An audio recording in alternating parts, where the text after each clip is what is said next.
Welcome to Shukla study point. आप सभी का स्वागत है आपके अपने YouTube channel Shukla study point में। मैं शिवम शुक्ला आप सभी दोस्तों का हार्दिक स्वागत करता हूं।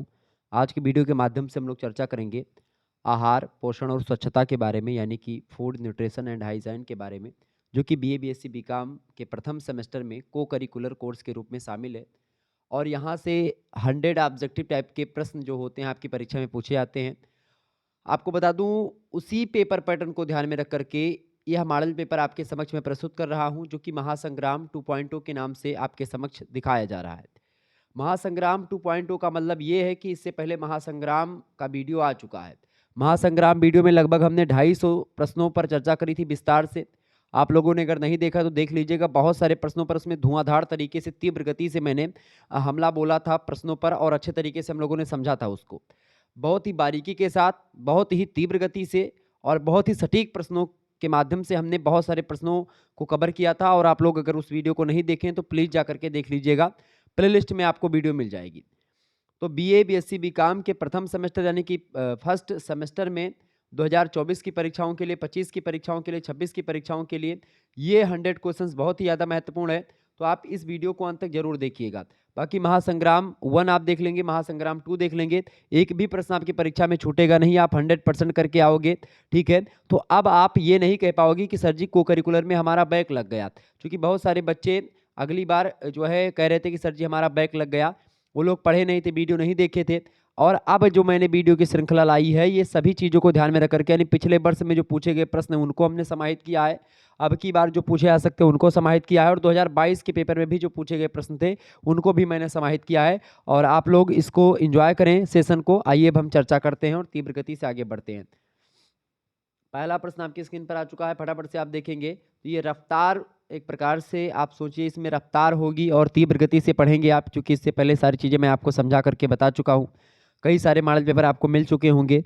प्रश्न है, आहार नियोजन के द्वारा अपने आहार को बनाया जा सकता है। तो आहार नियोजन के द्वारा अपने आहार को हम पौष्टिक बनाते हैं, स्वादिष्ट बनाते हैं और विविधतापूर्ण बनाते हैं। विविधता मतलब होता है उसमें भोजन में आप देखते हैं, आज मैंने पूरी तरकारी खा ली, फिर उसके बाद में हमने सब्जी दाल चावल रोटी खाई, फिर राजमा, फिर छोला चावल, ऐसे से आप लगातार बदल बदल करके मेन्यू, अगर आप देखते होंगे कभी मेस वगैरह में खाना खाए होंगे तो आपको पता होगा। तो विविधतापूर्ण भोजन वही होता है कि अलग अलग भोजन।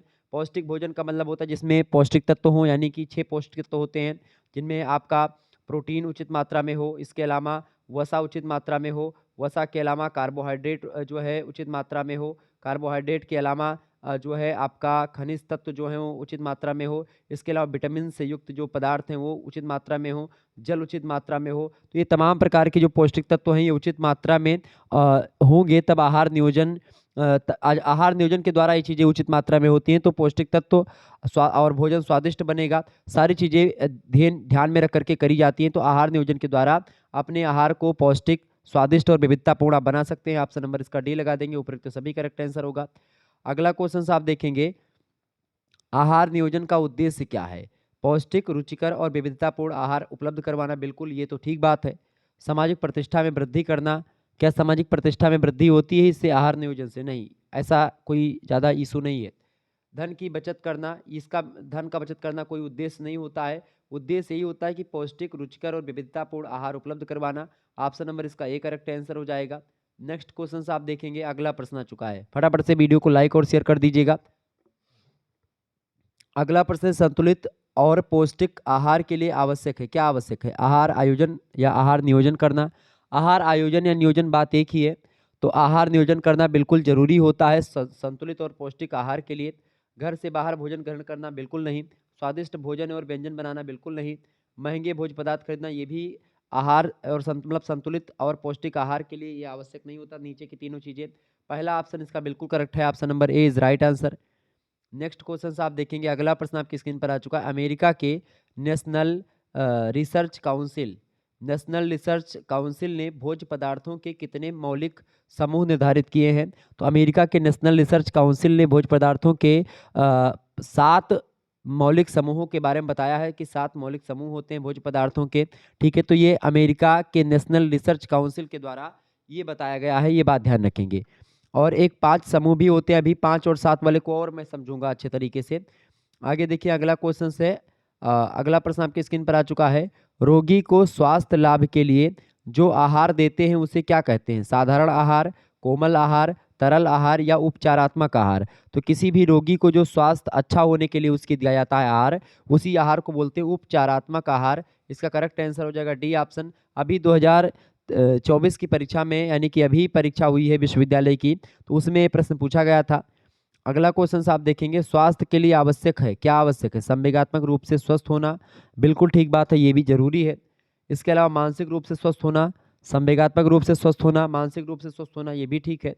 शारीरिक रूप से स्वस्थ होना, यानी कि इमोशनली, मेंटली एंड फिजिकली, तीनों तरीके से आपको स्वस्थ होना चाहिए, तभी आपका स्वास्थ्य अच्छा होगा। अन्यथा अगर इन तीनों में से कोई एक गड़बड़ा जाता है तो फिर आप दिक्कत में पड़ जाएंगे। ऑप्शन नंबर इसका डी लगा देंगे, उपयुक्त तो सभी करेक्ट आंसर होगा। आगे देखिएगा अगला क्वेश्चन।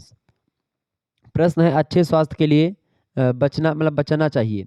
अच्छे स्वास्थ्य के लिए बचना चाहिए किससे? मादक द्रव्यों के सेवन से बिल्कुल बचना चाहिए, विश्राम से या नींद से या मनोरंजन से। तो सबसे पहली बात है कि अच्छे स्वास्थ्य के लिए अगर आप विश्राम करेंगे तो भी आपका अच्छा स्वास्थ्य रहेगा, नींद लेंगे अच्छी तभी आपका स्वास्थ्य अच्छा रहेगा, मनोरंजन करेंगे तो भी आपका स्वास्थ्य अच्छा रहेगा, यानी कि ये सब स्वास्थ्य के लिए अच्छे कारक हैं। जबकि जो मादक द्रव्य का मतलब से गुटखा, बीड़ी, सिगरेट, शराब, ये सब अगर आप करेंगे तो यही मादक द्रव्य है। तो अगर आप इसका सेवन करेंगे तो आपका स्वास्थ्य ठीक नहीं रहेगा, आपको नाना प्रकार की, यानी कई प्रकार की बीमारियां होंगी।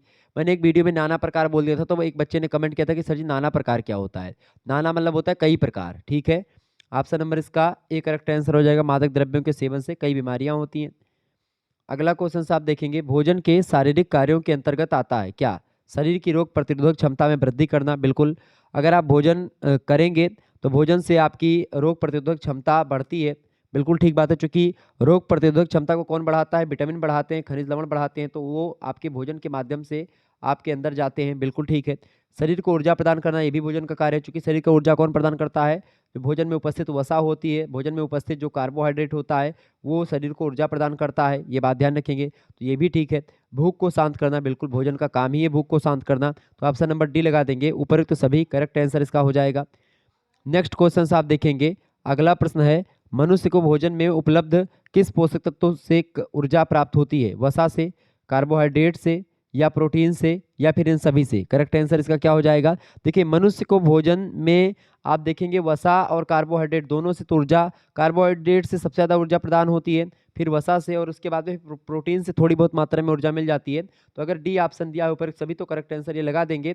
अन्यथा अगर डी नहीं दिया होता, यहाँ पर खनिज लवण दिया होता, तो आप हमेशा सी लगाते, ठीक है। करेक्ट आंसर इसका क्या हो जाएगा? D option is right answer.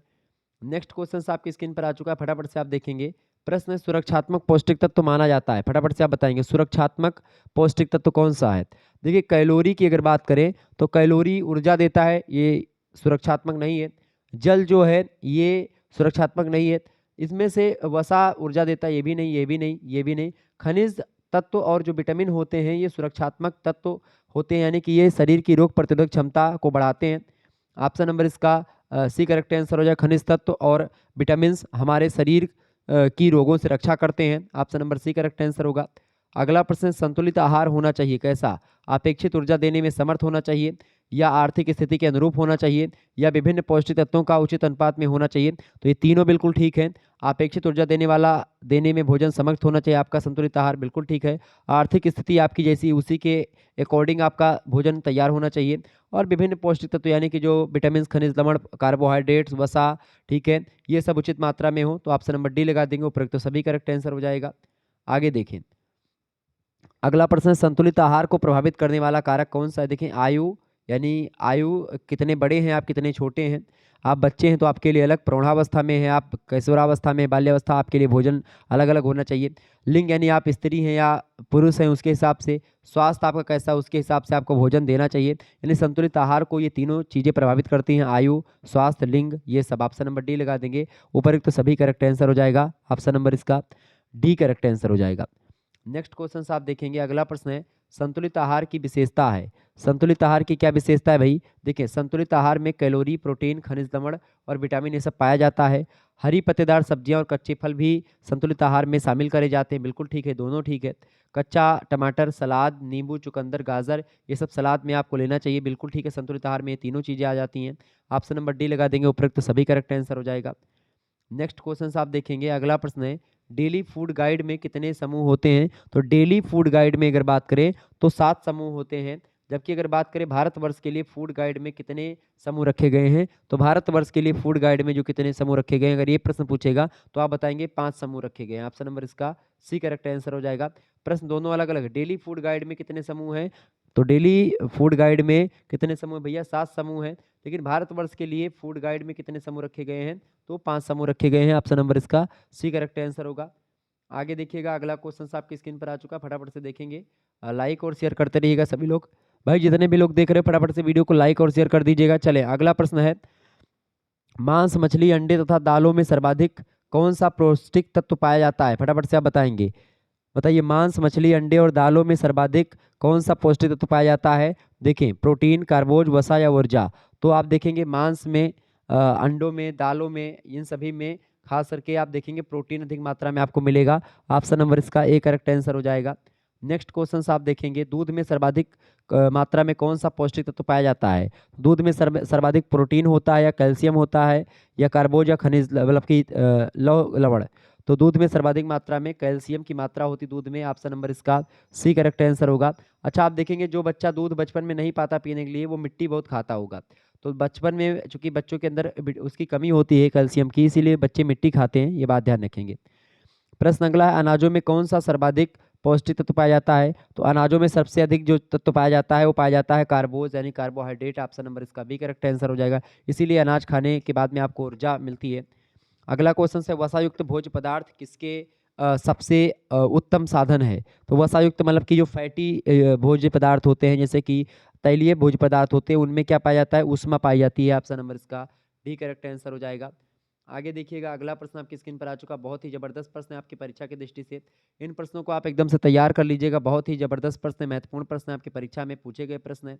देखें, प्रश्न आपकी स्क्रीन पर आ चुका है, नींबू, आंवला, टमाटर, अमरूद, इन सभी में कौन सा पौष्टिक तत्व सर्वाधिक मात्रा में पाया जाता है? प्रोटीन, विटामिन ए, खनिज लवण या फिर विटामिन सी। तो नींबू, अगर आप देखें नींबू का रस खट्टा होता है, तो आंवला, टमाटर, अमरूद, इन सभी में खट्टे पदार्थ होते हैं कहीं ना कहीं पे, तो इसमें आप देखेंगे विटामिन सी अधिक मात्रा में मिलेगा। खट्टे पदार्थ के रसों में विटामिन सी की मात्रा अधिक होती है। ऑप्शन नंबर इसका सी करेक्ट आंसर हो जाएगा। अगला प्रश्न है, आलू, अरबी। अरबी जानते घुइया होता है, आलू तो आप जानते हैं शकरकंद, ये सब जमीन से निकलने वाले जो है सब्जियां हैं। तो आलू, अरबी और शकरकंद में कौन सा पौष्टिक तत्व तो अधिक पाया जाता है? बहुत ही महत्वपूर्ण प्रश्न है। तो इसमें खनिज लवण जो होते हैं आलू, अरबी और शकरकंद में, खनिज लवण अधिक मात्रा में पाए जाते हैं। Option number C correct answer हो जाएगा। अगला क्वेश्चन आपकी स्क्रीन पर आ चुका है, गुण तथा शक्कर को किस वर्ग में रखा जाता है? गुण और शक्कर को किस वर्ग में रखते हैं भैया? गुण और शक्कर को पंचम वर्ग में रखते हैं भोज समूह में। Option number D correct answer होगा। अगला प्रश्न, गेहूं के भ्रूण पोष में अधिकांश मात्रा में क्या पाया जाता है? तो गेहूं के भ्रूण पोष में अधिकांश मात्रा में जो पाया जाता है उसको बोलते हैं स्टार्च। ऑप्शन नंबर इसका बी करेक्ट आंसर होगा।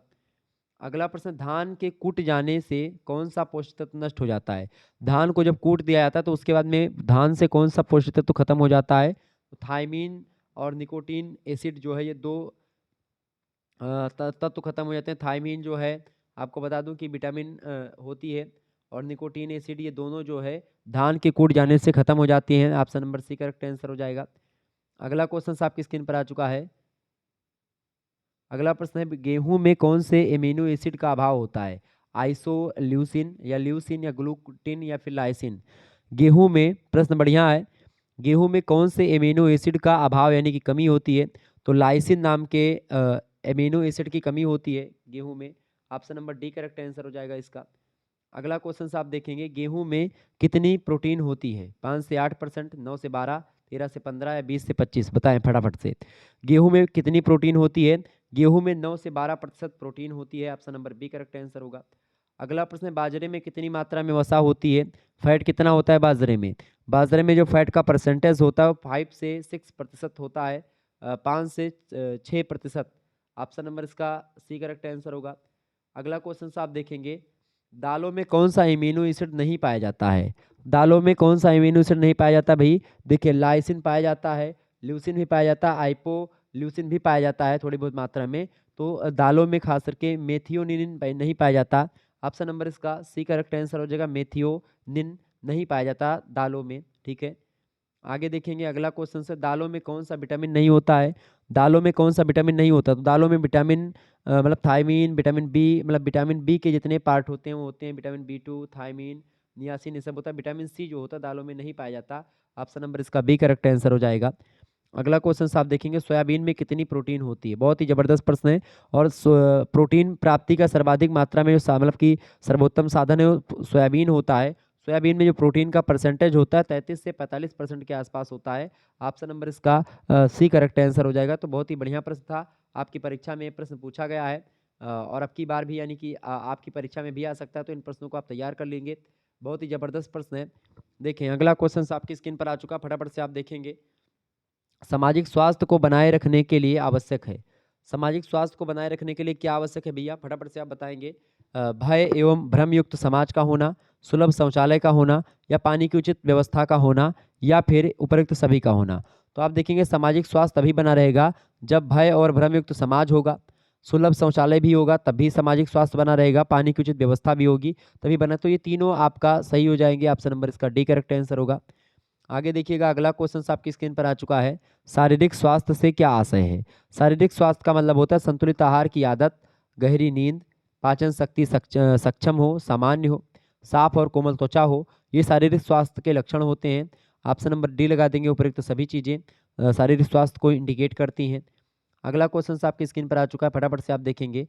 प्रश्न है कि जब पोषण शरीर की आवश्यकता के अनुसार गुण और मात्रा में अपूर्ण होते हैं, यानी गुण मतलब कि क्वालिटी भोजन की कम हो और मात्रा भी भोजन की कम हो, यानी पोषण शरीर की आवश्यकता के अनुसार गुण और मात्रा में अपूर्ण होते हैं, कमी होती है कि पोषण जितना चाहिए उतना नहीं मिल रहा है और किस क्वालिटी का चाहिए वो क्वालिटी नहीं मिल रही है, तो वह स्थिति क्या कहलाती है?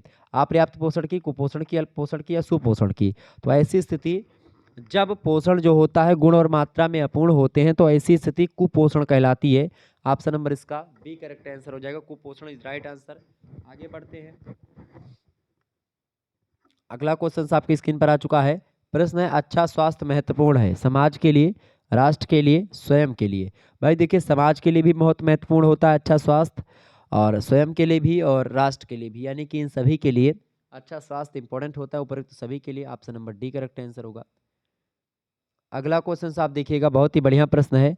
प्रश्न है, स्वास्थ्य शरीर में स्वस्थ मन का वास होता है, विकास होता है, उक्त विचार किसका है? स्वस्थ शरीर में स्वस्थ मन का विकास होता है, ये कथन किसने कहा था? अरिस्टोटल ने कहा था, अरस्तु ने कहा था। ऑप्शन नंबर इसका ए करेक्ट आंसर हो जाएगा। अगला क्वेश्चन है, शारीरिक स्वास्थ्य को प्रभावित करने वाले तत्व। देखिए, पोषण, आहार, स्वच्छता, शुद्ध वायु, शुद्ध जल, प्रदूषित रहित वातावरण, ये सब शारीरिक स्वास्थ्य को प्रभावित करने वाले तत्व हैं। ऑप्शन नंबर इसका डी लगा देंगे, करेक्ट आंसर हो जाएगा उपयुक्त तो सभी। बहुत ही जबरदस्त जबरदस्त प्रश्न है, अच्छे अच्छे प्रश्न आपकी परीक्षा में आ सकते हैं, ये बात ध्यान रखेंगे। ओके, आगे देखिएगा, अगला क्वेश्चन से, उत्तम पोषण कहलाता है सुपोषण, कुपोषण, उपचारात्मक पोषण, या पथ्यापथ्य? तो उत्तम पोषण क्या कहलाता है भैया? उत्तम पोषण जो होता है वो सुपोषण को ही उत्तम पोषण कहते हैं। ऑप्शन नंबर इसका ए करेक्ट आंसर होगा। अगला प्रश्न है, पोषण विज्ञान से घनिष्ठ रूप से संबंधित है चिकित्सा विज्ञान, अर्थशास्त्र, मनोविज्ञान, या जीव रसायन विज्ञान, या फिर उपयुक्त सभी? बताएं। तो पोषण विज्ञान से घनिष्ठ रूप से चिकित्सा विज्ञान भी रिलेटेड है, अर्थशास्त्र और मनोविज्ञान भी रिलेटेड है, जीव रसायन विज्ञान भी पोषण विज्ञान से घनिष्ठ रूप से रिलेटेड है। ऑप्शन नंबर डी लगा देंगे, उपयुक्त सभी चीजें संबंधित है। अगला प्रश्न पोषण को प्रभावित करने वाला बिंदु है। देखिए, वातावरण भी प्रभावित करता है, वंशानुक्रम भी प्रभावित करता है वातावरण मतलब कि पोषण को, और परिस्थितियां भी आपको मतलब इसको प्रभावित करती हैं। तो ऑप्शन नंबर इसका करेक्ट आंसर क्या हो जाएगा? उपयुक्त सभी, D option is right answer. आगे देखिएगा, अगला क्वेश्चन आपकी स्क्रीन पर आ चुका है। बहुत ही जबरदस्त प्रश्न है, बढ़िया प्रश्न है परीक्षा की दृष्टि से। देखिए, प्रश्न आपसे पूछा जा रहा है कि विटामिन ए सबसे अधिक किस में पाया जाता है? यकृत में, गाजर में, या टमाटर में, या तेल में? तो आप सभी को पता होगा, इसको मैंने बताया है कई बार और ये प्रश्न लगातार पूछा जाता है। तो विटामिन की अगर बात करें तो विटामिन ए जो होता है उसकी कमी सबसे पहले जानिए कि रतौंधी रोग होता है, आंखों का रोग जो होता है विटामिन ए की कमी से होता है, और विटामिन ए सबसे अधिक मात्रा में पाया जाता है यकृत में। ठीक है, ऑप्शन नंबर इसका ए करेक्ट आंसर होगा। अगला क्वेश्चन है, सूर्य की किरणों से प्राप्त होता है vitamin A, vitamin B, vitamin C, या विटामिन डी? बताएं। सूर्य की किरणों से क्या प्राप्त होता है? सूर्य की किरणों से विटामिन डी प्राप्त होता है। ठीक है, और विटामिन डी की कमी से कौन सा रोग होता है? रिकेट्स यानी सूखा रोग होता है विटामिन डी की कमी से। ऑप्शन नंबर इसका डी करेक्ट आंसर होगा। अगला क्वेश्चन है, सर्वाधिक विटामिन सी किस में पाया जाता है? विटामिन सी की मात्रा आंवले में सबसे ज़्यादा होती है, नींबू में या पपीते में या आम में? बताएं। सर्वाधिक मात्रा में विटामिन सी किस में पाया जाता है? तो आंवले में सर्वाधिक मात्रा में विटामिन पाया जाता है। ऑप्शन नंबर विटामिन सी आंवले में सबसे ज़्यादा पाया जाता है, फिर उसके बाद में नींबू में। ऑप्शन नंबर इसका ए करेक्ट आंसर होगा। अगला क्वेश्चन है विटामिन बी वन को क्या कहते हैं? विटामिन बी वन का रासायनिक नाम क्या है? मतलब विटामिन बी टू का राइबोफ्लेविन नाम है, और विटामिन बी वन का थायमिन नाम है। ठीक है, ऑप्शन नंबर इसका बी करेक्ट आंसर हो जाएगा। अगला प्रश्न, त्वचा से प्रतिदिन निष्कासित जल की मात्रा। तो लगभग एक मतलब कि त्वचा से एक दिन में कितना जल निष्कासित होता है त्वचा से?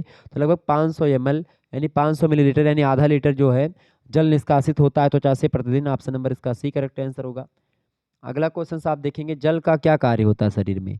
जल का काम होता है शरीर के निर्माण में, ताप नियंत्रक नियंत्रक के रूप में और स्नेहक के रूप में जल का कार्य होता है। ऑप्शन नंबर डी लगा देंगे, उपरोक्त सभी के रूप में जल इंपॉर्टेंट भूमिका निभाता है। अगला प्रश्न है, मनुष्य के शरीर में अधिकतम मात्रा में जो तत्व पाया जाता है वह तत्व कौन सा है? लोहा, सोडियम, कैल्शियम या फास्फोरस? तो मनुष्य के शरीर में अधिकतम मात्रा में जो तत्व पाया जाता है वो है आपका कैल्शियम। ऑप्शन नंबर इसका डी करेक्ट आंसर हो जाएगा। बहुत महत्वपूर्ण प्रश्न है, परीक्षा में कई बार आया है। अगला क्वेश्चन आपके स्क्रीन पर आ चुका, फटाफट से आप देखेंगे। प्रश्न है, शरीर में प्रोटीन के उचित उपयोग के लिए पर्याप्त मात्रा में होनी चाहिए क्या? विटामिन सी, ऊर्जा, या फिर वसा, या फिर विटामिन डी? तो शरीर के में प्रोटीन के उचित उपयोग के लिए सर्वाधिक मतलब आपके पर्याप्त मात्रा में क्या होनी चाहिए? बिल्कुल ऊर्जा का होना पर्याप्त मात्रा में बहुत जरूरी है। Option number D correct answer होगा।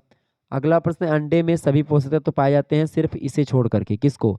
अंडे में कौन से पोषक तत्व तो नहीं पाए जाते हैं? तो कार्बोहाइड्रेट अंडे अंडे में नहीं पाया जाता, अंडे में ऊर्जा नहीं पाई जाती, बाकी विटामिन ए, राइबोफ्लेविन और बायोटिन ये सब पाए जाते हैं अंडे में। अगला प्रश्न आप देखेंगे, पोषक तत्वों की संख्या कितनी है? तो पोषक तत्वों की संख्या कितनी भैया? 6 होती है। कौन कौन से? पहला है कार्बोहाइड्रेट, दूसरा है प्रोटीन, ठीक है, तीसरा है आपका खनिज लवण, चौथा है आपका विटामिन, ठीक है, और आपका पांचवा है वसा, और छठा आपका है जल। ठीक है, तो ये आपके 6 पोषक तत्व होते हैं। आगे देखिएगा, अगला क्वेश्चन आपकी स्क्रीन पर आ चुका है। महत्वपूर्ण प्रश्न है आपकी परीक्षा की दृष्टि से। एक बार फटाफट से आप सभी लोग वीडियो को लाइक और शेयर करते रहिएगा। ऐसे ही प्रश्न आपको मिलते रहेंगे लगातार, आप हमारे साथ जुड़े रहें। इसी प्रकार से आपको लगातार क्लासेस मिलती रहती है। आपको पता होगा अभी मुश्किल से 10-12 दिन मतलब कि 10 क्या जो है 7-8 दिन पहले आपको महासंग्राम 1 क्लास मिली थी, और ये महासंग्राम 2 है, 2.2 दूसरा वर्जन है इसका महासंग्राम का। तो दोनों बहुत ही महत्वपूर्ण है आपकी परीक्षा की दृष्टि से। ठीक है, प्रश्न है, नाइसिन की प्राप्ति का मुख्य साधन बताएं। नाइसिन की प्राप्ति का मुख्य साधन क्या है? हरी मिर्च, संतरा, नींबू या फिर सूखा पनीर? नाइसिन की प्राप्ति का मुख्य साधन है कौन? सूखा पनीर, बिल्कुल करेक्ट आंसर हो जाएगा option number D. Next question आप देखेंगे, विटामिन के की प्राप्ति का मुख्य स्रोत क्या है? अच्छा, विटामिन के की कमी से कौन सा रोग होता है? आपकी बार परीक्षा में प्रश्न पूछा गया था। विटामिन के की कमी से होता है कि रक्त का थक्का नहीं बनता है, खून अगर कट बढ़ बह गया तो मतलब कट गया तो बहने लगता है, रक्त का थक्का नहीं बन पाता है। ठीक है, तो विटामिन के की प्राप्ति का मुख्य स्रोत बिल्कुल पालक में विटामिन के पाई जाती है, मटर में भी और पत्ता गोभी में भी पाई जाती है। ऑप्शन नंबर इसका डी लगा देंगे, उपरोक्त सभी में विटामिन के की मात्रा पाई जाती है। अगला प्रश्न, विटामिन बी वन की कमी से होने वाला रोग मनुष्य में कौन सा रोग होता है? देखिए, बेरी बेरी रोग जो होता है विटामिन बी वन की कमी से ही होता है। ठीक है, इसके अलावा स्कर्वी रोग विटामिन सी की कमी से होता है, रतौंधी विटामिन ए की कमी से होता है, ये बात ध्यान रखेंगे। तो और पायरिया आपका दांतों का रोग है। तो ये आपका जो बी वन है यानी कि थायमीन उसकी कमी से होता है बेरी बेरी रोग। ऑप्शन नंबर इसका सी करेक्ट आंसर होगा। अगला प्रश्न, शरीर की उचित वृद्धि हेतु अत्यंत महत्वपूर्ण विटामिन कौन सा है? बताएं। शरीर की उचित वृद्धि के लिए सबसे इंपॉर्टेंट जो विटामिन है वो विटामिन ए होता है। ऑप्शन नंबर इसका ए करेक्ट आंसर हो जाएगा। बहुत महत्वपूर्ण प्रश्न है, आपकी बार परीक्षा में ये प्रश्न पूछा गया था। तो ऑप्शन नंबर इसका ए करेक्ट आंसर हो जाएगा। और क्वेश्चन पेपर मैंने 2 क्वेश्चन पेपर सॉल्व करवाए हैं 2024 वाले, प्लेलिस्ट में आपको मिल जाएंगे, आप वीडियो देख लीजिएगा, बहुत ही महत्वपूर्ण है। और वो भी आपकी परीक्षा में प्रश्न आ सकते हैं। तो आप जो क्वेश्चन पेपर में सॉल्व करवाता हूँ उसको आप जरूर देखें, और महासंग्राम वीडियो मॉडल पेपर, बस यही 3-4 वीडियो आपको देखना रहता है और इसी में आपका सब हो जाता है। तो बस आप वीडियो को लगातार 2 से 3 बार देख लें, आपके दिमाग में सारी चीज़ें फिट हो जाएंगी। आपको क्वेश्चन दिखेगा तुरंत आप टिक लगा दोगे। ठीक है, आगे देखिए, विटामिन के की खोज कब की गई थी? विटामिन के की खोज कब की गई थी भैया? 1934 में। ऑप्शन नंबर इसका ए करेक्ट आंसर हो जाएगा। अगला क्वेश्चन आप देखेंगे, खनिज तत्व नहीं है इनमें से। देखिए, कैल्शियम खनिज तत्व है, आयरन भी खनिज तत्व है, आयोडीन भी खनिज तत्व है, जबकि कैलोरी जो है ये ऊर्जा मापने की एक इकाई होती है। ऑप्शन नंबर इसका सी करेक्ट आंसर हो जाएगा, खनिज तत्व कैलोरी नहीं है। अगला प्रश्न, विटामिन हमारे शरीर को कैसा बनाते हैं? कमजोर बनाते हैं? नहीं। मोटा तगड़ा बनाते हैं? नहीं। शक्तिशाली बनाते हैं? नहीं। स्वस्थ बनाते हैं? सॉरी, विटामिन क्या बनाते हैं भैया? बिल्कुल आप सभी का करेक्ट आंसर है, विटामिन हमारे शरीर को कैसा बनाते हैं?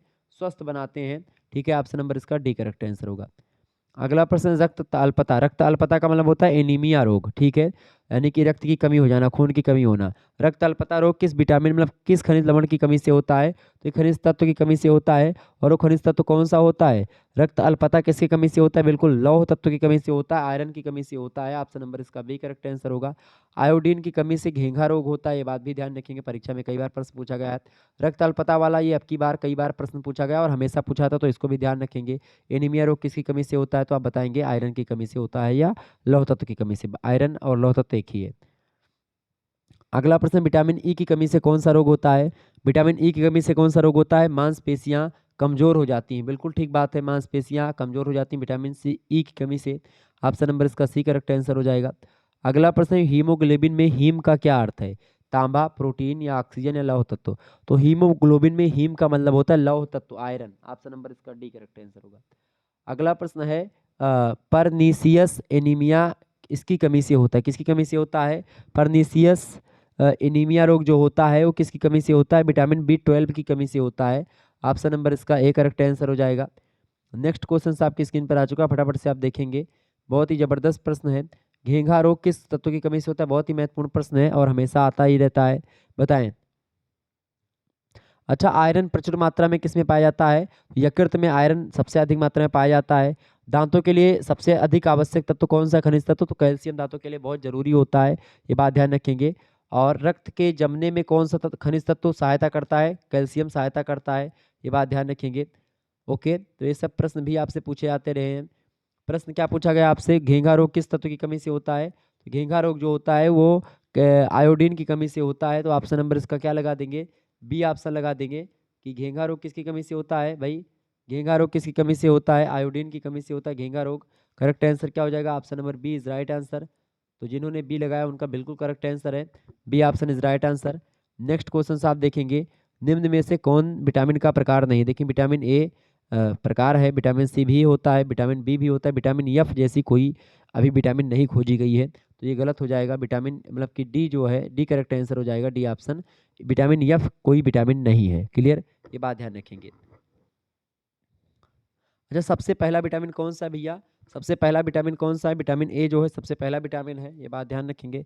कैंसर विरोधी गुण वाला नया विटामिन कौन सा है? तो कैंसर विरोधी गुण वाला नया विटामिन जो खोजा गया है वो है विटामिन 17, ठीक है, ये बात ध्यान रखेंगे। ओके, आगे देखिएगा। अच्छा, विटामिन ए का प्रमुख काम क्या है? प्रजनन शक्ति किस विटामिन से बढ़ती है? प्रजनन शक्ति विटामिन ई के द्वारा बढ़ती है, ये बात ध्यान रखेंगे। ओके, ये सब चीजों को ध्यान रखेंगे, परीक्षा में प्रश्न पूछा गया था आपकी बार। आगे देखिएगा, अगला प्रश्न, निम्न में से कौन सा पदार्थ मानव शरीर में ईंधन की भूमिका निभाता है? बताएं, ईंधन की भूमिका निभाता या करता है, तो कौन सा पदार्थ है वो? फटाफट से आप बताएंगे। ईंधन के रूप में, बिल्कुल, कार्बोहाइड्रेट ईंधन के रूप में कार्य करता है, ठीक है। शरीर को चाहिए ऊर्जा, और ऊर्जा कौन देता है? कार्बोहाइड्रेट देता है, ठीक है। तो ये एक ईंधन के रूप में होता है। जैसे कि मोटरसाइकिल में अगर आप पेट्रोल डालोगे तब वो आगे बढ़ेगा, ऐसे ही शरीर को जब ऊर्जा मिलेगी, आप भोजन करोगे तभी आप शरीर आपका चलायमान होगा, क्लियर। आगे देखिएगा, अगला प्रश्न, शरीर के विकास ऊर्जा, शरीर का विकास ऊर्जा, मरम्मत और अनुरक्षण के लिए आवश्यक पदार्थ कौन से हैं? देखिए, पोषक तत्व, बिल्कुल पोषक तत्व ही करेक्ट आंसर हो जाएगा, इसका A option is right answer. पोषक तत्व में सारे तत्व आ जाते हैं आपके, कार्बोहाइड्रेट भी आ जाएगा, वसा अम्ल भी आ जाएगा, कैलोरी भी आ जाएगी, तमाम सारी चीजें आपके आ जाएंगे, प्रोटीन, वसा, ठीक है, खनिज लवण सब आ जाएंगे आपके। अगला प्रश्न है, खनिज जिसकी शरीर मतलब खनिज जिसकी शरीर के उचित रूप में कार्य करने के लिए आवश्यकता होती है, वो कौन सा खनिज है? खनिज तत्व है जिसकी शरीर के उचित रूप में कार्य करने के लिए आवश्यकता होती है, तो वो है कैल्शियम। ऑप्शन नंबर इसका डी करेक्ट आंसर हो जाएगा। आगे बढ़ते हैं, अगला क्वेश्चन आपकी स्क्रीन पर आ चुका है, फटाफट से आप देखेंगे, इंपॉर्टेंट प्रश्न है। प्रश्न है, सिट्रस फल उत्तम होता है कैल्शियम के लिए या विटामिन के सी के लिए, विटामिन बी के लिए या कैलोरी के लिए? सिट्रस फल जो होता है वो विटामिन सी के लिए इंपॉर्टेंट होता है, सॉरी हाँ विटामिन सी के लिए। ऑप्शन नंबर बी में दिया, करेक्ट आंसर हो जाएगा बी ऑप्शन। अगला प्रश्न है, प्रोटीन का स्रोत है मछली, मुर्गी या फिर अंडा या ये सभी? तो प्रोटीन कहाँ से मिलता है भाई? प्रोटीन मुर्गी से भी मिलता है, मछली से भी मिलता है और अंडे से भी मिलता है। Option number D correct answer हो जाएगा, D option is right answer. अगला क्वेश्चन आपकी स्क्रीन पर आ चुका है, शरीर के ऊतकों के मरम्मत का कार्य कौन करता है? एंजाइम के द्वारा होता है, प्रोटीन के द्वारा, खनिज के द्वारा या कार्बोहाइड्रेट के द्वारा? शरीर के ऊतकों के मरम्मत का कार्य जो करता है वो प्रोटीन की करता है, यानी प्रोटीन के द्वारा शरीर के जो टूटे फूटे ऊतक होते हैं उनकी मरम्मत होती है, नए नए तंतुओं का निर्माण होता है प्रोटीन के द्वारा। ऑप्शन नंबर इसका बी करेक्ट आंसर हो जाएगा। कार्बोहाइड्रेट ऊर्जा प्रदान करता है शरीर को, ठीक है, ये बात ध्यान रखेंगे। में रोगों से रक्षा करता है, रोगों से शरीर की रक्षा करता है कौन? खनिज तत्व और विटामिन। आगे देखिए अगला प्रश्न है, प्रोटीन की आधारिक इकाई है हाइड्रोजन, अमीनो अम्ल, अणु या फिर ऊतक? तो प्रोटीन की आधिकारिक जो इकाई है या आधारिक इकाई है प्रोटीन की वो कौन सी है? वो है अमीनो अम्ल, एमिनो एसिड। ऑप्शन नंबर इसका बी करेक्ट आंसर होगा।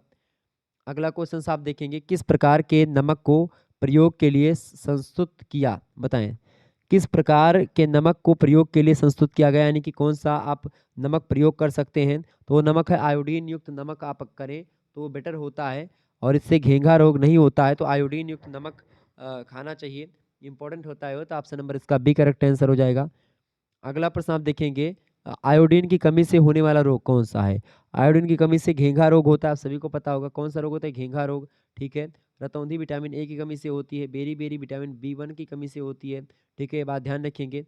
और चर्म रोग जो होता है वो किसकी कमी से होता है? चर्म रोग आपको बता दूं ये कई चीज़ों के कारण होता है, कोई इसका वैसा फैक्टर नहीं है। वैसे जो सूर्य से पराबैंगनी जो किरणें आती हैं उसके स्किन कैंसर जैसी बीमारियां होती हैं, ठीक है।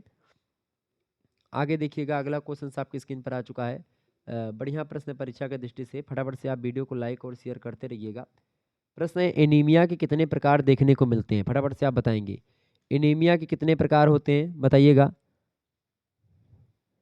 एनीमिया के कितने प्रकार देखने को मिलते हैं भैया? एनीमिया के 2 प्रकार होते हैं, ऑप्शन नंबर इसका ए करेक्ट आंसर हो जाएगा। अगला क्वेश्चन है, मनुष्य में क्रोमोसोम की संख्या बताएं, मनुष्य में क्रोमोसोम की संख्या कितनी होती है? 23 जोड़े क्रोमोसोम होते हैं मनुष्य के उसमें। ऑप्शन नंबर इसका बी करेक्ट आंसर हो जाएगा। अगला प्रश्न है, वंशानुक्रम का नियम दिया किसने दिया? वंशानुक्रम का नियम मेंडल ने दिया, ड्रेबर ने दिया, लेमार्क ने दिया, डार्विन ने दिया? तो वंशानुक्रम का नियम जो दिया है वो किसने दिया है? मेंडल ने दिया है, करेक्ट आंसर हो जाएगा option number A. Next question आप देखेंगे, संपूर्ण गर्भकालीन अवस्था लगभग कितने दिन की होती है? तो संपूर्ण गर्भकालीन जो अवस्था होती है वो 280 दिन होती है। ऑप्शन नंबर इसका सी करेक्ट आंसर हो जाएगा। बहुत ही महत्वपूर्ण प्रश्न है, आपकी बार परीक्षा में यह प्रश्न पूछा गया था। अगला क्वेश्चन आप देखेंगे, किस विकास की गति गर्भकालीन अवस्था में तीव्र हो जाती है? तो किस विकास की गति गर्भकालीन अवस्था में तीव्र हो जाती है? वो हो जाती है शारीरिक विकास की जो अवस्था होती है, मतलब कि शारीरिक गर्भकालीन अवस्था में तीव्र हो जाती है शारीरिक विकास की गति। Option number A correct answer होगा। अगला क्वेश्चन आप सभी लोग देखेंगे, प्रश्न बढ़िया है, आपकी परीक्षा की दृष्टि से इंपॉर्टेंट प्रश्न है। प्रश्न है, गर्भावस्था में शारीरिक भार तेजी से किस अवधि में बढ़ता है? दूसरे माह में, प्रथम माह में या तीसरे माह में या तीसरे माह के बाद में? तो बताएं करेक्ट आंसर क्या हो जाएगा। गर्भावस्था में शारीरिक भार तेजी से बढ़ता है तीसरे महीने के बाद में, गर्भावस्था के तीसरे महीने के बाद में शारीरिक जो भार होता है तीव्र गति से बढ़ता है महिलाओं में। Option number D correct answer हो जाएगा इसका। नेक्स्ट क्वेश्चन आपकी स्क्रीन पर आ चुका है,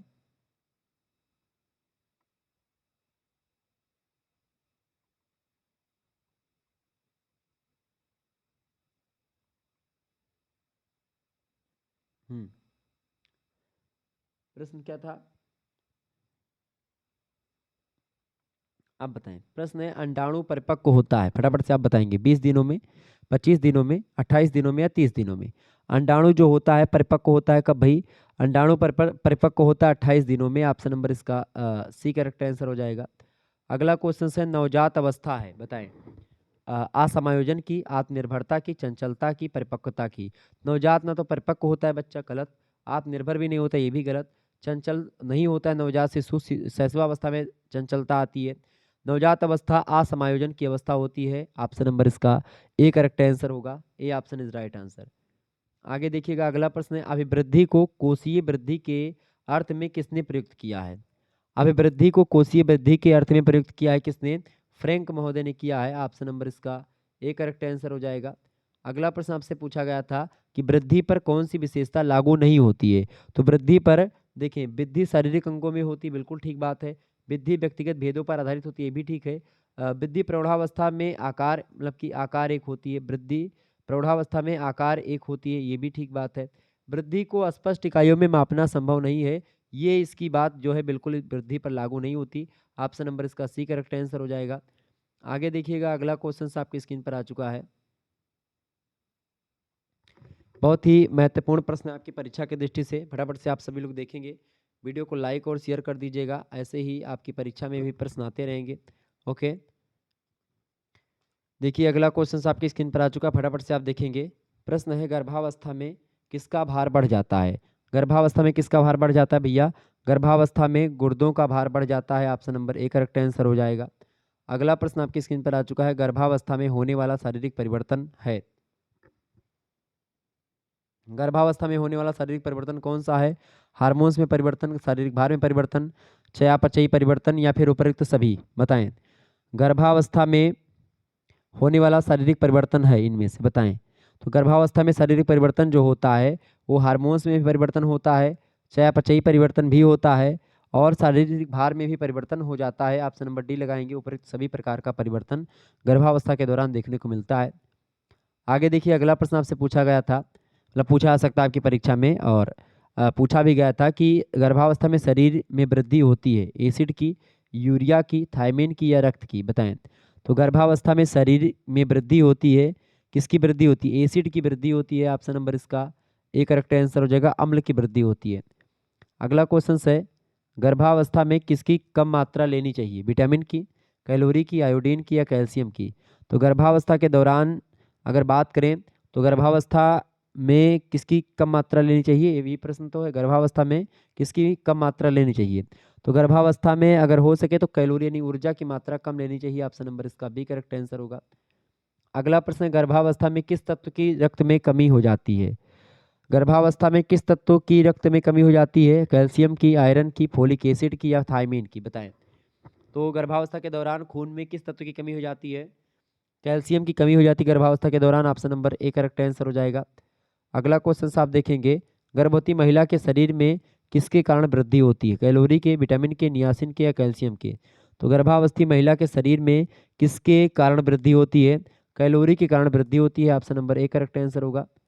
अगला क्वेश्चन आपकी स्क्रीन पर आ चुका है, फटाफट से आप देखेंगे। गर्भावस्था में सामान्य से कितनी मात्रा में अतिरिक्त प्रोटीन लेनी, सामान्य से कितनी मात्रा में अधिक प्रोटीन लेनी चाहिए एक महिला को? तो गर्भावस्था के दौरान लगभग और लगभग 10 ग्राम प्रोटीन जो है अतिरिक्त लेनी चाहिए। अगर आप मान लेते हैं कि प्रोटीन जो है मान लेते हैं 100 ग्राम प्रोटीन लेती थी या 50 ग्राम लेती थी, या 100 ग्राम या 200 ग्राम प्रोटीन की आवश्यकता आपको थी, तो आप 10 ग्राम और बढ़ा करके लें। तो गर्भावस्था के दौरान प्रोटीन ज़्यादा 10 ग्राम लेनी चाहिए। ऑप्शन नंबर इसका ए करेक्ट आंसर हो जाएगा। आगे देखिएगा, अगला क्वेश्चन आपकी स्क्रीन पर आ चुका है। प्रश्न बहुत ही जबरदस्त है, बढ़िया प्रश्न है। प्रश्न है, गर्भवती महिला को निम्न में से कौन सा आहार नहीं लेना चाहिए? बासी भोजन, या गेहूं का छना आटा, या तला भुना मिर्च मसालेदार भोजन, या फिर ये सभी भोजन? तो गर्भवती महिला को खास करके ना तो बासी भोजन लेना चाहिए, ना ही गेहूं का छना आटा खाना चाहिए, और ना ही तला भुना या मिर्च मसालेदार भोजन आपको बिल्कुल भी नहीं करना चाहिए गर्भावस्था के दौरान। Option number D correct answer हो जाएगा, उपरोक्त सभी प्रकार का भोजन आपको नहीं लेना चाहिए। नेक्स्ट क्वेश्चन आपकी स्क्रीन पर आ चुका है, फटाफट से आप देखेंगे। बढ़िया प्रश्न, परीक्षा में आया हुआ प्रश्न है। गर्भावस्था में किस तत्व की आवश्यकता बढ़ जाती है? विटामिन की, कैलोरी की, कैल्शियम की, आयोडीन की? तो गर्भावस्था के दौरान किस तत्व की आवश्यकता बढ़ जाती भाई? वो बढ़ जाती कैल्शियम की आवश्यकता। कैल्शियम की कमी होने लगती गर्भावस्था के दौरान, इसीलिए हो सके जितना ज़्यादा मात्रा में कैल्शियम युक्त पदार्थ का सेवन किया जाए गर्भावस्था के दौरान, ये अच्छा माना जाता है। ऑप्शन नंबर इसका डी करेक्ट आंसर होगा। आगे देखिएगा, अगला क्वेश्चन है, गर्भवती महिला को किस प्रकार का भोजन लेना चाहिए? पौष्टिक, मौसम के अनुसार पर्याप्त जल, दूध दही या दूध से बने खाद्य पदार्थ, या उपरोक्त सभी प्रकार के खाद्य पदार्थ? तो गर्भवती महिला को आपको बता दूं, पौष्टिक तत्व, सबसे पहली बात तो पौष्टिक तत्व लेना चाहिए। दूसरी बात, मौसम कैसा है उसके अकॉर्डिंग आपको जल पीना चाहिए। दूध और दही, इसके अलावा दूध से बने जितने भी खाद्य पदार्थ हैं आपको लेने चाहिए। ये सब भोजन आपको करना चाहिए गर्भावस्था के दौरान। Option number D correct answer हो जाएगा।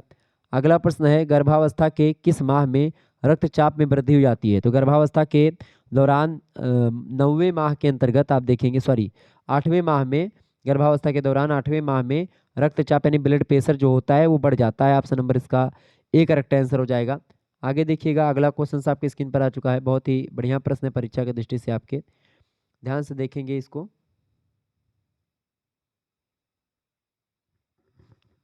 चले,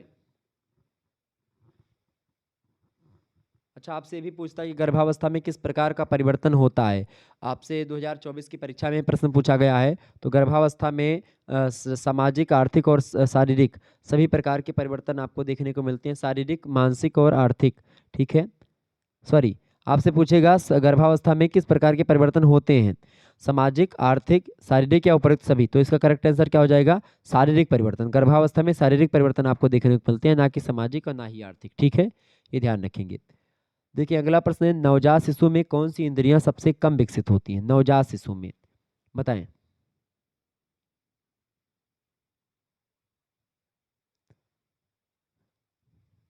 फटाफट से आप बताएंगे, प्रश्न बढ़िया है आपकी परीक्षा की दृष्टि से। नवजात शिशु में कौन सी इंद्रियां सबसे कम विकसित होती हैं? देखने की, सूंघ मतलब सुनने की, स्पर्श करने की या सूंघने की, बताएं।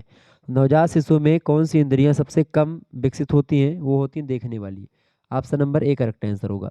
अगला प्रश्न है, 3 किलोग्राम वाले नवजात शिशु का भार लगभग 2 गुना हो जाएगा।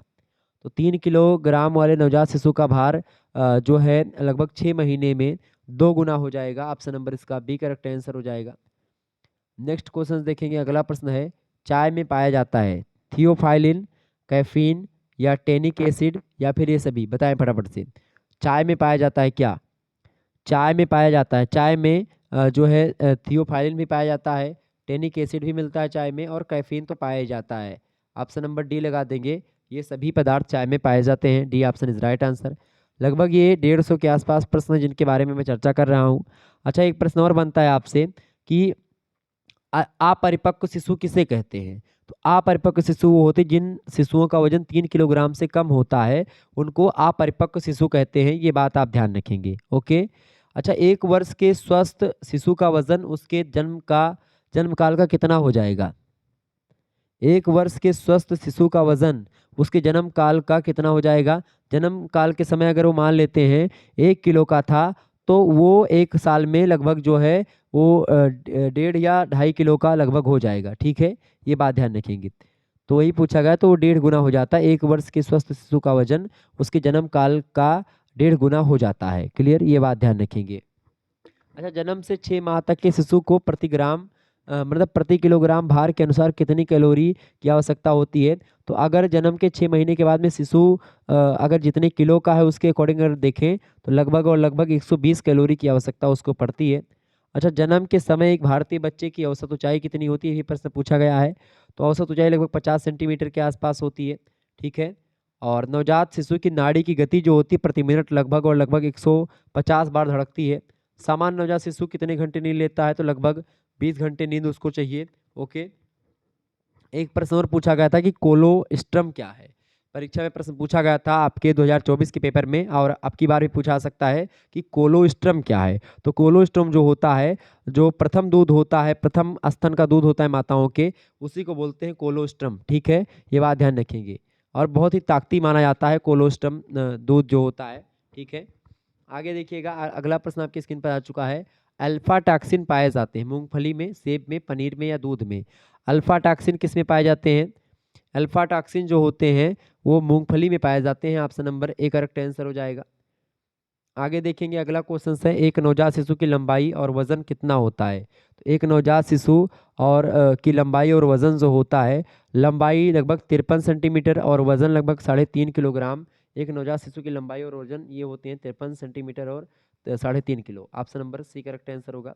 अगला क्वेश्चन आपकी स्क्रीन पर आ चुका है। हाइपर टेंशन को साधारणता क्या कहते हैं? स्टंट किलर या फिर स्टीलथी किलर या सीक्रेट किलर या फिर साइलेंट किलर? तो हाइपरटेंशन को क्या बोलते हैं? हाइपरटेंशन को साधारणता साइलेंट किलर के नाम से जानते हैं। Option number D correct answer होगा। अगला प्रश्न है, पकाने के किस तेल में सबसे अधिक मात्रा में वसा अम्ल है? बताएं। पकाने के किस तेल में किस तेल में सबसे अधिक मात्रा में वसा अम्ल है? तो नारियल का तेल जो होगा उसमें सबसे अधिक होगा। Option number C correct answer होगा इनमें से।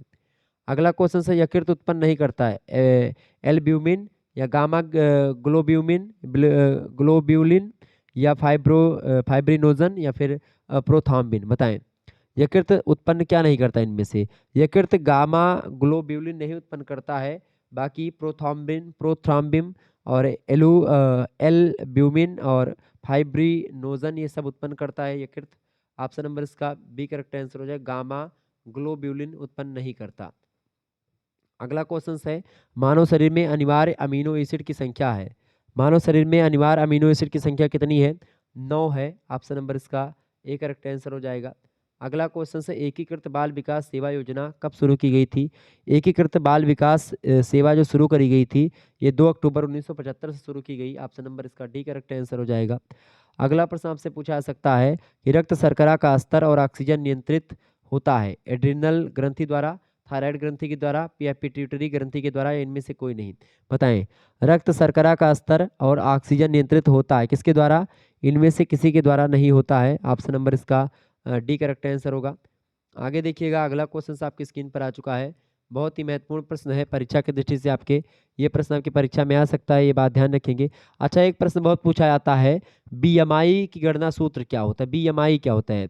बेसल मेटाबॉलिक इंडेक्स बोलते हैं इसको, इसका फुल फॉर्म होता है बीएमआई का। और ये प्रश्न लगातार पूछा गया है आपकी परीक्षा में, तो ये बात ध्यान रखें। अच्छा, नाइसिन की कमी से कौन सा रोग होता है? नाइसिन की कमी से पेलाग्रा नामक रोग होता है, ये बात ध्यान रखेंगे। 2024 में आपकी बार परीक्षा में प्रश्न पूछा गया था। और बीएमआई का फुल फॉर्म क्या होता है? तो बेसल मेटाबॉलिक इंडेक्स इसका फुल फॉर्म होता है। अच्छा, आपसे ये पूछा गया था कि बीएमआई की गणना सूत्र बताएं, तो बीएमआई का गणना सूत्र क्या है? बीएमआई का बराबर होता है, बीएमआई जो एक प्रकार से मोटापा नापता है, बीएमआई मतलब कि बेसल मेटाबॉलिक इंडेक्स, ठीक है। ये शारीरिक भार आपका कितना है? शारीरिक भार किलोग्राम में, सबसे पहली बात ऊपर शारीरिक भार बटे, सूत्र होता है इसका शारीरिक भार कितना है, शारीरिक भार बटे लंबाई, मीटर में आपकी होनी चाहिए लंबाई, और गुणे आपकी जो है लंबाई मीटर में, और इसके बाद में फिर आपकी क्या होनी चाहिए?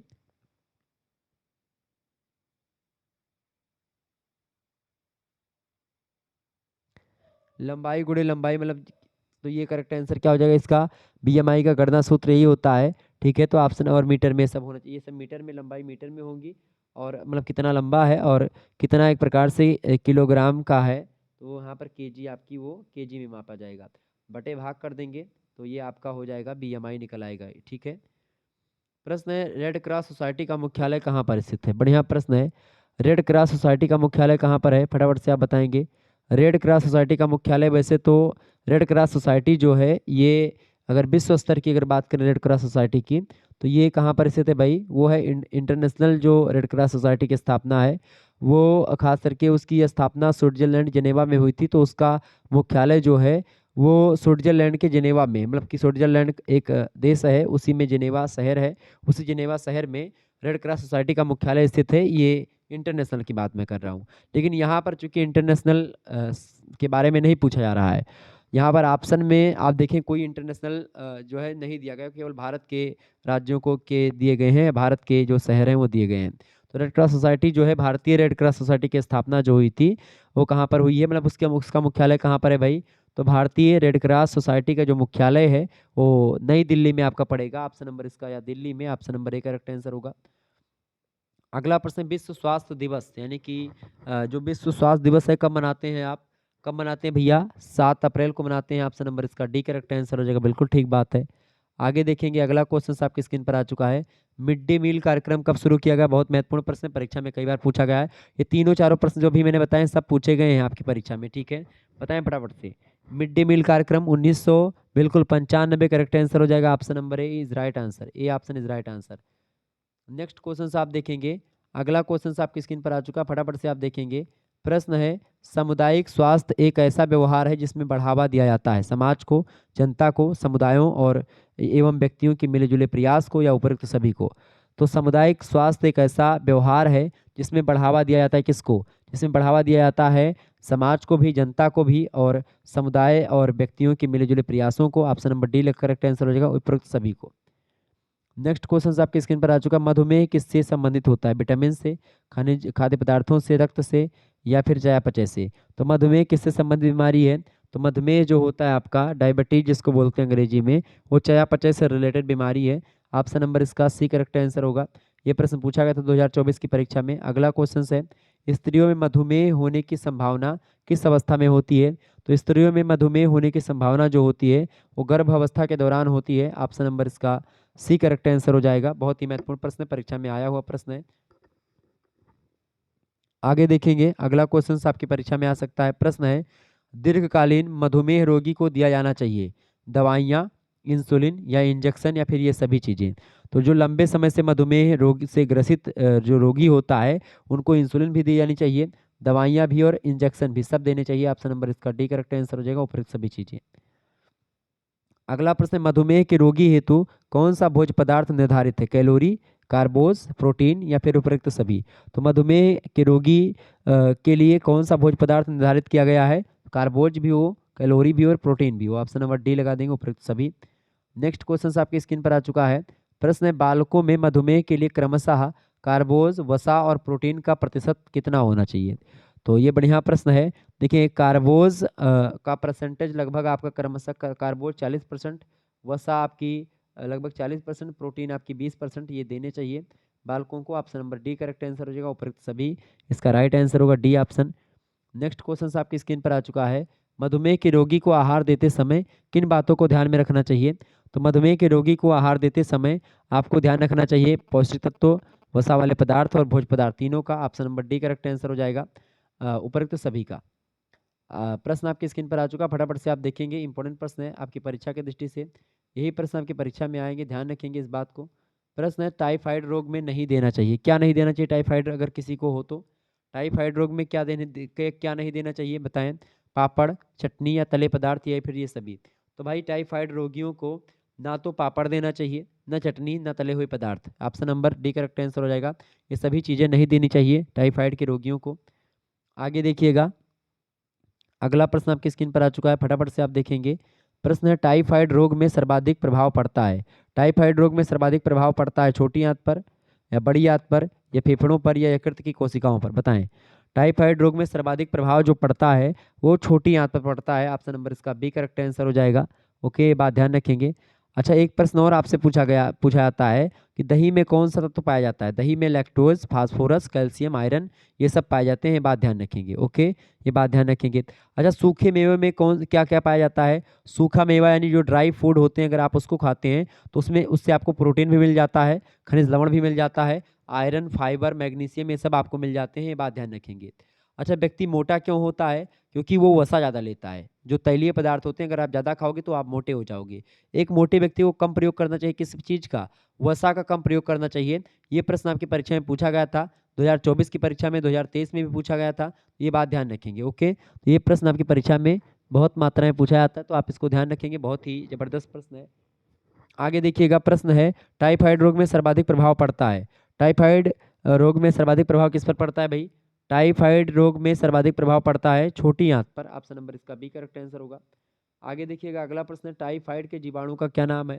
टाइफाइड के जीवाणु का नाम है सल्मोनेला टाइफी। ऑप्शन नंबर इसका ए करेक्ट आंसर हो जाएगा। बहुत महत्वपूर्ण प्रश्न है, परीक्षा में कई बार आया हुआ है, आपकी बार भी पूछा गया था 2024 में, रट डालिएगा, फिर से आएगा आपकी परीक्षा में। तो यही प्रश्न आपकी परीक्षा में आने वाले, इससे बाहर कुछ आने वाला है नहीं। तो आप इस वीडियो को 2 से 3 बार देख डालिएगा, और महासंग्राम वीडियो जो फर्स्ट मैंने बनाया था उसको भी देख लीजिएगा, देख डालिएगा सबको। और अगर देख लेंगे निश्चित तौर पर आपको कहीं से और कुछ पढ़ने की जरूरत नहीं पड़ेगी। अगला प्रश्न है, अतिसार से बचने का उपाय है? कटी हुई चीज़ों से बचाओ, उबले दूध का उपयोग, या उबले पानी का उपयोग, या फिर उपयुक्त सभी? बताएं, अतिसार से बचने का उपाय क्या है? अतिसार से बचने का उपाय ये है, कटी हुई चीज़ों से बचें, उबले दूध का उपयोग करें, उबले पानी का उपयोग मतलब कि उपयोग करें, तो इससे आप अतिसार से बच पाएंगे। Option number D correct answer होगा। अगला प्रश्न है, मोटापा सर्वाधिक किस आयु के वर्ग में होता है? किशोरावस्था में नहीं होता है, बाल्यावस्था में भी मोटापा नहीं होता, प्रौढ़ावस्था में अगर के मोटे हो जाते हैं व्यक्ति। ऑप्शन नंबर इसका बी करेक्ट आंसर हो जाएगा, B option is right answer. ठीक है, प्रौढ़ावस्था। नेक्स्ट क्वेश्चन आप देखेंगे, प्रश्न है, मोटे व्यक्तियों के शरीर में किस तत्व की अधिकता पाई जाती है? वसा की, प्रोटीन की, कैल्शियम की, या लौह तत्व की? बताएं। तो मोटे व्यक्तियों के शरीर में जो है वसा की अधिकता पाई जाती है। Option number A correct answer हो जाएगा। मोस्ट इंपोर्टेंट प्रश्न, परीक्षा में आया हुआ प्रश्न है। अगला प्रश्न, मोटे व्यक्तियों को अपने आहार में सम्मिलित करना चाहिए क्या? क्या सम्मिलित करना चाहिए? प्रश्न पूछा गया है, मोटे व्यक्तियों को अपने आहार में क्या सम्मिलित करना चाहिए? तो फाइबर सम्मिलित करना चाहिए। Option number A correct answer होगा इसका। अगला प्रश्न, शारीरिक क्रियाशीलता का अभाव यानी कमी होने से क्या होता है? मोटापा बढ़ता है, आराम या स्वास्थ्य में सुधार आता है, फिर उपरोक्त में से कोई नहीं। शारीरिक क्रियाशीलता यानी कि आप काम काज कम करेंगे तो इससे मोटापा बढ़ेगा। ऑप्शन नंबर इसका ए करेक्ट आंसर हो जाएगा। अगला क्वेश्चन है, ब्लूबेरी में समृद्ध मात्रा में पाया जाता है फाइटोकेमिकल, फोलिक एसिड, वसा या प्रोटीन? बताएं। ब्लूबेरी में समृद्ध मात्रा में क्या पाया जाता है? फटाफट से आप बताएंगे। ब्लूबेरी में समृद्ध मात्रा में फाइटोकेमिकल पाया जाता है। ऑप्शन नंबर इसका ए करेक्ट आंसर होगा। नेक्स्ट क्वेश्चन आप देखेंगे, किसमें इम्यूनो मॉड्यूलेटरी गुण होते हैं? किसमें? बताएं। किसमें इम्यूनो मॉड्यूलेटरी गुण होते हैं? तो ये किसमें होते हैं भैया? डार्क चॉकलेट में पाए जाते हैं इम्यूनो मॉड्यूलेटरी गुण। Option number A correct answer होगा। अगला क्वेश्चन है, कौन सा गुण हल्दी में पाया जाता है? हल्दी में देखें, हल्दी में एंटी इंफ्लामेटरी गुण पाया जाता है, एंटी ऑक्सीडेंट गुण पाया जाता है, और थीमोप्रिवेंडिस नाम का गुण भी पाया जाता है हल्दी में। ऑप्शन नंबर डी लगाने के ऊपर सभी गुण पाए जाते हैं। आगे देखिएगा, अगला प्रश्न है, प्रश्न अलसी में क्या पाया जाता है? अलसी में अल्फा लियोलेनिक एसिड और ओमेगा 3 ये सब पाया जाता है।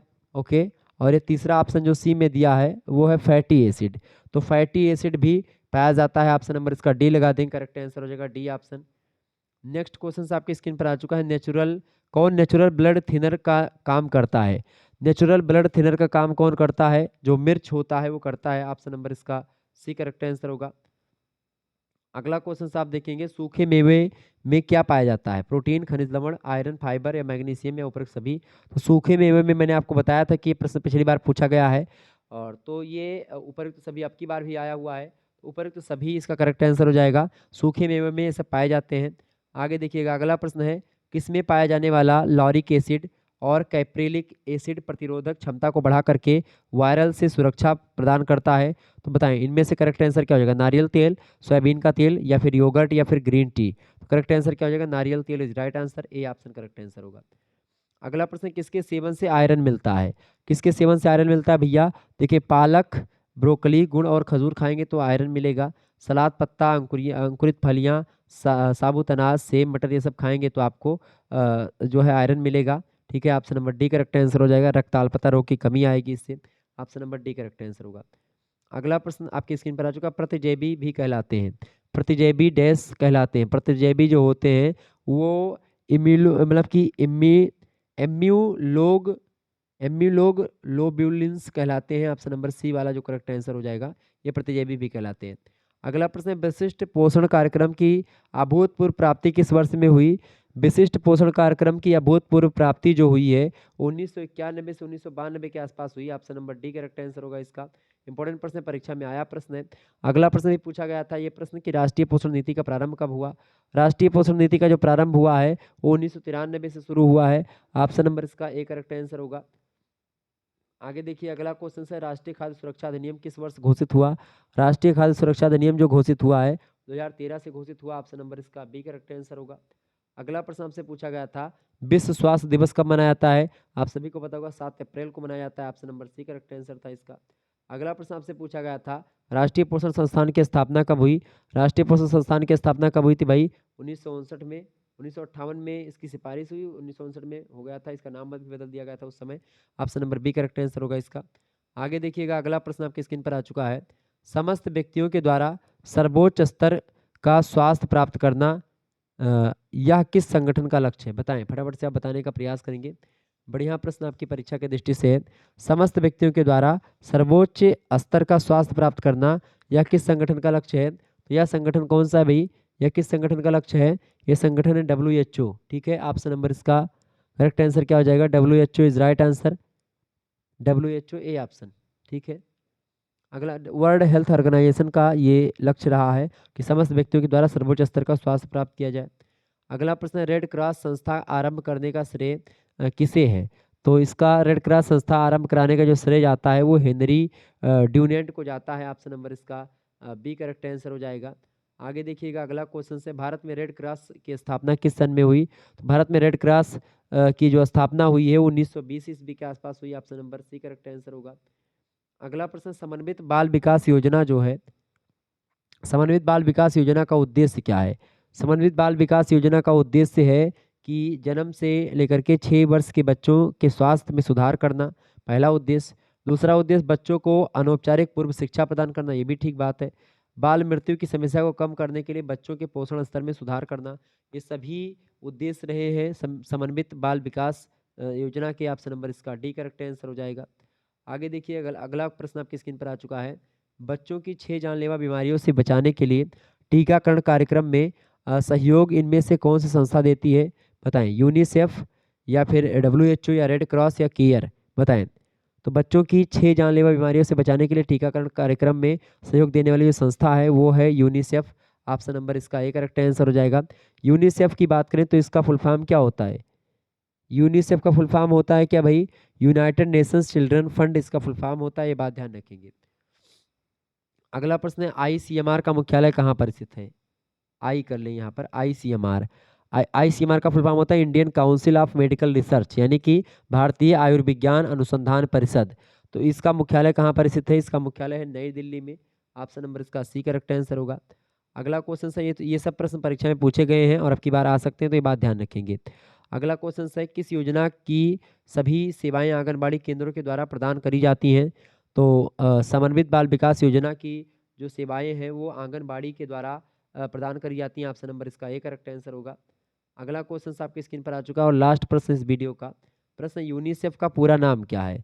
यूनिसेफ का पूरा नाम क्या है? यूनाइटेड नेशंस चिल्ड्रन फंड इसका पूरा नाम है। यूनाइटेड नेशंस चिल्ड्रंस फंड इसका पूरा नाम है। ऑप्शन नंबर इसका बी करेक्ट आंसर हो जाएगा। ठीक है, यूनाइटेड नेशंस चिल्ड्रन फंड, ठीक है, चिल्ड्रंस फंड।